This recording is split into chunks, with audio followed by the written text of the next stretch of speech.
زمانی که ما برای از اونها عملا ثابت بکنیم که ما برای عقیده و ایمان خود از هر چیز خود میگذاریم، همون رقمی که از جان خود میگذاریم، همون رقمی که از مال خود میگذاریم، همون رقم آماده هستیم از همه روابط نزدیک خانوادگی و قومی و نژادی و زبانی بگذاریم. جامعه‌ای که رسول الله صلی الله علیه و سلم میسازه، در او جامعه نژاد معیار نیست، در او جامعه زبان معیار نیست، در او جامعه قومیت معیار نیست، در او جامعه سمت و منطقه و کشور معیار نیست. افراد محوری و کلیدی جامعه ساخته شده پیامبر صلی الله علیه و سلم، بلال از حبشه با یک قومیت و نژاد مختلف و با زبان مختلفی، صهیب از روم با یک نژاد و قوم و زبان مختلفی و یک منطقه مختلفی، و سلمان از فارس و ابوبکر از مکه. پایه های اساسی جامعه پیامبر ایناین. زبان اینها را با هم جمع نکرده، چون زبان حبشی با زبان فارسی با زبان عربی و با زبان رومی تفاوت داشت. نژاد اینها را جمع نکرده، چون نژاد هر کدام از اینها متفاوت بود. قومیت اینها را جمع نکرده، چون با اقوام مختلفی وابسته بودند. منطقه اینها را جمع نکرده، چون هر کدامشان از یک نقطه مختلف دنیا بودند. چه چیزی اونها را جمع کرده؟ گفتن لا اله الا الله. و به همین خاطر در میثاق مدینه هم اولین ماده میثاق مدینه به تعبیر قانون اساسی که پیامبر صلی الله علیه و سلم در مدینه ساخت امی بود که مسلمان ها یک امت مستقل و جدای از سایر امت هایند. مسلمان ها یک امت مستقل و جدای از سایر امت هایند. با چه معیار این امت شده؟ با معیار لا اله الا الله. به همین خاطر در جامعه ساخته شده پیامبر هرگاه کسی میگه لا اله الا الله محمد رسول الله، تابعیت تذکره تابعیت حکومت پیامبر صلی الله علیه و سلم را داشت. نیاز نداشت که خود یک پاسپورت ببره و یک تذکره داشته باشه. این نیاز نداشت. گفتن این کلمه براش تذکره تابعیت حکومت اسلامی بود. و از همه امتیازات و حقوقی که یک مسلمان داشت این نفر برخوردار میشد، ولو از او کنج دنیا می بود. جامعه‌ای که پیامبر ساخت امی معیارش بود. اولین جنگی که بین مسلمان ها و بین مشرکین صورت گرفت، نزدیکترین افراد یک خاندان و یک خانواده با هم جنگیدند. عمر در طرف مسلمان ها بود، برادرش در طرف مشرک میکردن، پایش رد میشد. یعنی در اینمی حالت به خاطر ایمان رسیده بود. وقتی که مصعب تو میگه، او میگه من برادرت دوستم، مصعب میگه نه تو برادر من نیستی. این جوان انصاری برادر من هست، تو برادرم نیست. چرا؟ مصعب بر مبنای چی میسنجید؟ بر مبنای ایمان میسنجید، بر مبنای عقیده میسنجید، بر مبنای اشتراک در لا اله الا الله میسنجید. و نزدیکترین رابطه نسبی که از یک رحم تولد شده بودن برایش اعتبار نداشت. و فرزند ابوبکر بعدها بر ابوبکر میگه بعد که مسلمان میشه میگه بر ابوبکر رضی الله عنه میگه چند بار در رسم قرار گرفتی خو نزدمت، مراد کردن پدرم بودی. ابوبکر میگه قسم به الله هست اگر تو در رسم قرار میگرفتی مراد نمیکردم. اولاد نزدیکترین فرد بر انسان است. نه الله متعال بر ما فرزند داد، حالا میفهم چقدر شیرین است، چقدر انسان یک رابطه بی نهایت متفاوته. یعنی حسی که انسان با اولاد خود داره حتی با پدر و مادر با خانم با اینا نداره. یک رابطه قدرتمندتر از این رابطه باید در قلب بنده وجود داشته باشه. او رابطه عقیده هست. خود ابوبکر میگه. یعنی شما فکر نکنین ابوبکر احساس عاطفی انسانی نداشت، ممکن از مکه بیشتر فرزند خود دوست داشت، اما بر فرزند خود میگه وقتی تو به خاطر مخالفت با عقیده در مقابلم قرار گرفته بودی، در تیر رسم قرار میگرفتی، به الله سوگند میزدمت. این سخت‌ترین حالت است که یک نفر باید داشته باشه. عمر رضی الله عنه میگه یا رسول الله، به خاطر این که ما برای مشرکین مکه بفهمانیم که رابطه عقیده و مفاهیم اعتقادی و ایمانی برای ما تا چی اندازه مهم هست، اسرای جنگی را هر کسی را برای نزدیکترین نفرش بده تا گردنش بزن. عباس کاکای پیامبر در جمع اسرای بدر است. بر پیامبر میگه تو عباس گردن کاکایت بزن که بفهمه دیگه رابطه خویشاوندی برای ما مهم نیست، در حالی که قبل از اسلام اصلی ترین معیار برای تعامل اجتماعی در جامعه مکه همین روابط خویشاوندی بود. مشرکین به خاطر روابط خویشاوندی برایشان قوی‌تر از عقیدهشان بود. اگر با یک نفر در عقیده هم مشترک نبود، خود قوم مشترک بود، از اون نفر حمایت میکرد. ابو طالب از پیامبر صلی الله علیه و سلم به خاطر چی حمایت میکرد؟ به خاطر داشتن رابطه قومی. و رابطه قومی پیش ابو طالب قوی‌تر از رابطه اعتقادی بود. به همین خاطر بود که با وجودی که پیامبر با در عقیده با او اختلاف داشت، اما از رسول الله صلی الله علیه و سلم حمایت میکرد. عمر میگه امی معیار اصلی دوران جاهلیت را بشکنیم. و چه زمانی کشتن این معیار مشکنه؟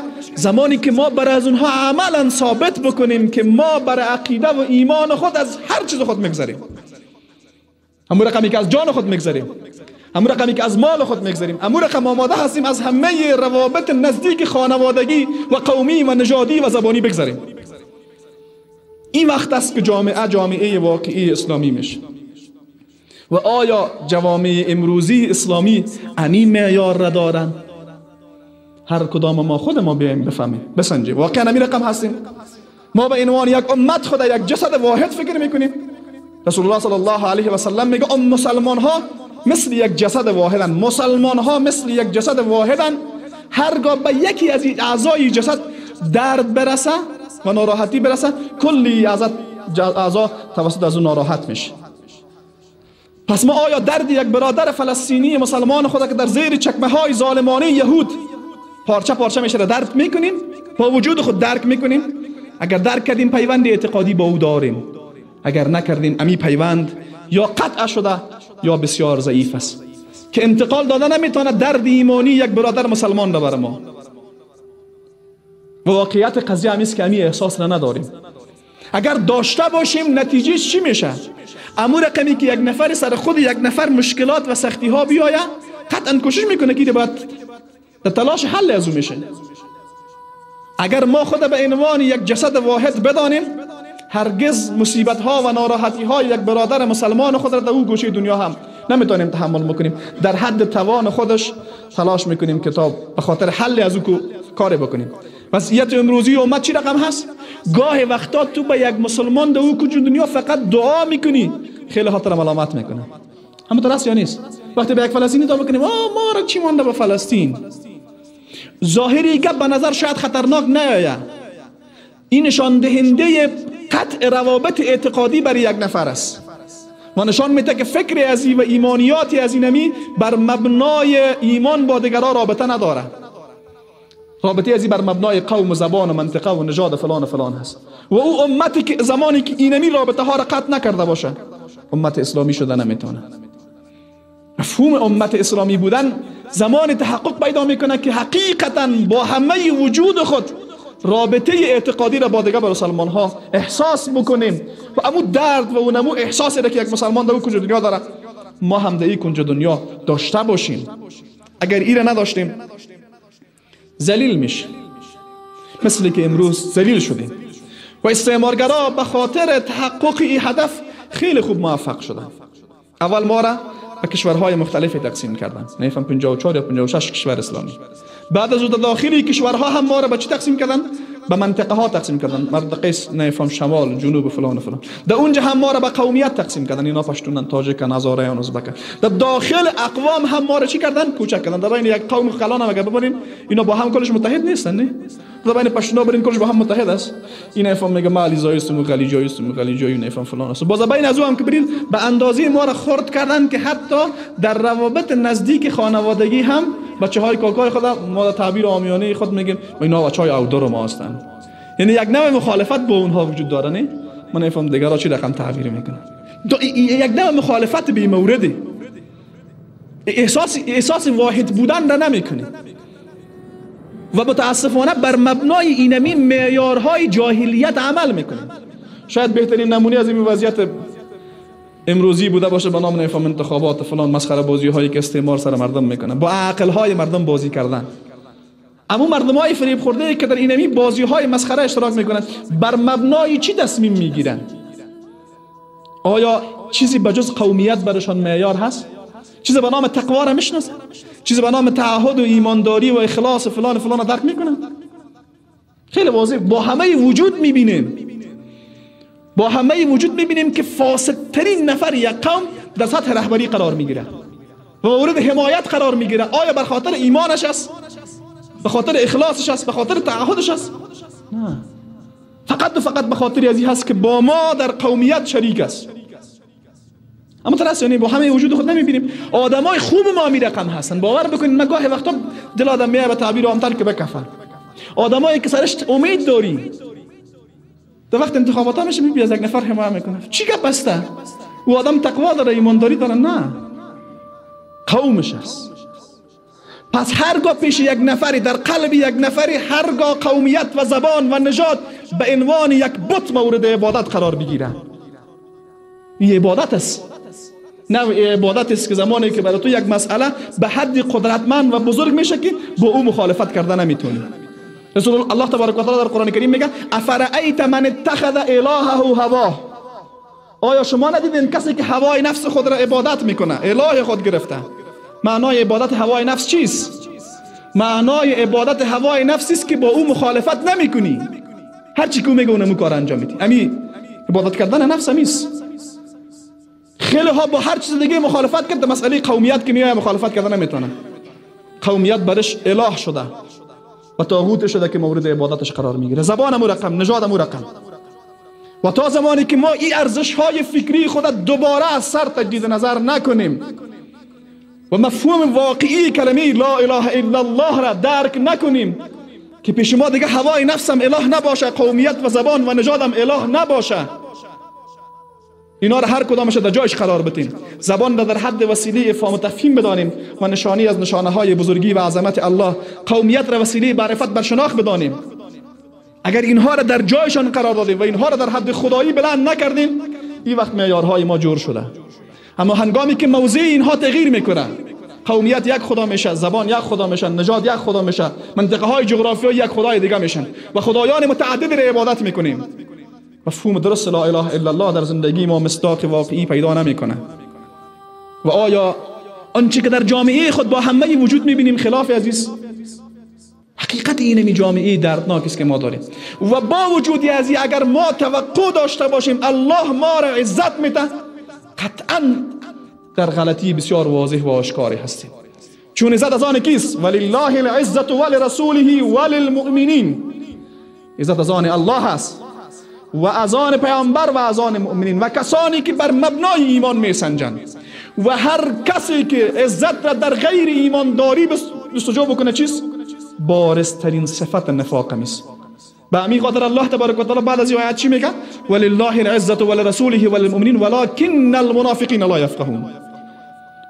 کسانی که امی گپ درک نمیکنن، وقتی برش بگی عزت در پیروی از شریعت الله است، عزت در او اتحاد است که بر مبنای ایمان با یک برادر جمع شوی، امی گپ درک نکنه، ولکن المنافقین لا یفقهون.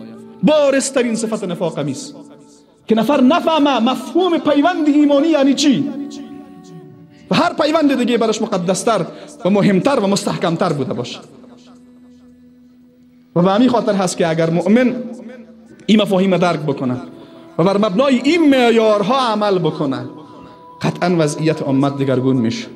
ما به اونمو عزت میرسیم که در صدر اولی امت بوده، ولو اندک باشه، ولو اندک باشه. به همین خاطر الله تبارک و تعالی در قرآن کریم در خیلی از جاها از عزت مسلمان ها ذکر میکنه، با وجود از اینکه کم بودن. شما ببینید تعداد مسلمان ها در اولین غزوه 313 نفر است. بزرگترین عزت را در تاریخ اسلامی رقم میزنن. حالا ما در هر مسجد ما ممکن از 1000 نفر بیشتر باشیم، مسجد خیلی خردترک از کم نمیست. مسجدهای بزرگتر در هر کدامش از 1000 نفر بیشتر است. نه چرا عزتمندی نداریم؟ امت اسلامی دومین امت دنیا هست از لحاظ آمار رسمی که حساب بکنین. بعد از مسیحیت اسلام دومین دین دنیا هست. چرا عزت نداریم؟ دلیلش واضح است. ادعای ایمانداری ما ادعای واقعی و صادقانه نیست. ما لا اله الا الله میگیم اما عملا غیر الله را عبادت میکنیم، قومیت های خود را عبادت میکنیم، زبان خود را عبادت میکنیم. شاید این کلمه ما به نظر بعضی ها تندتر بیاید، اما اگر در حالت عادی و معقول و منصفانه بسنجیم، واقعیت دردناک است که ما امروز به اون مواجه هستیم. و زمان دوباره تغییر به وجود می آید که دوباره پس دوباره به اون معیار بر بگردیم که اولین جامعه اسلامی ساخته شده بود. او جامعه چی بود؟ و چی سیبا میگه امام مالک رحمه الله که آخری امت اصلاح نمیشه مگر با آنچه که اولی امت اصلاح شده. و اولی امت اصلاح شده بود به خاطر محوریت داشتن لا اله الا الله و محمد رسول الله و داشتن پیوند مستحکم ایمانی و داشتن معیارهای سالم ایمانی و بر مبنای معیارهای ایمانی زندگی کردن. این راه عزتمندی ما هست. الله تبارک و تعالی برای ما شما توفیق امیر نصیب بکنه که حقیقت ایمان در قلب‌های ما جا بگیره و حقیقت ایمان در رفتارهای ما هم تبارز پیدا بکنه و به خاطر معیارهای ایمانی خود زندگی بکنیم و به خاطر معیارهای ایمانی خود بمیریم و الله تبارک و تعالی ما را در مسیر ایمان بمیرونه. سبحانك اللهم ربنا و بحمدک، نشهد ان لا اله الا انت، استغفرك و اتوب الیک.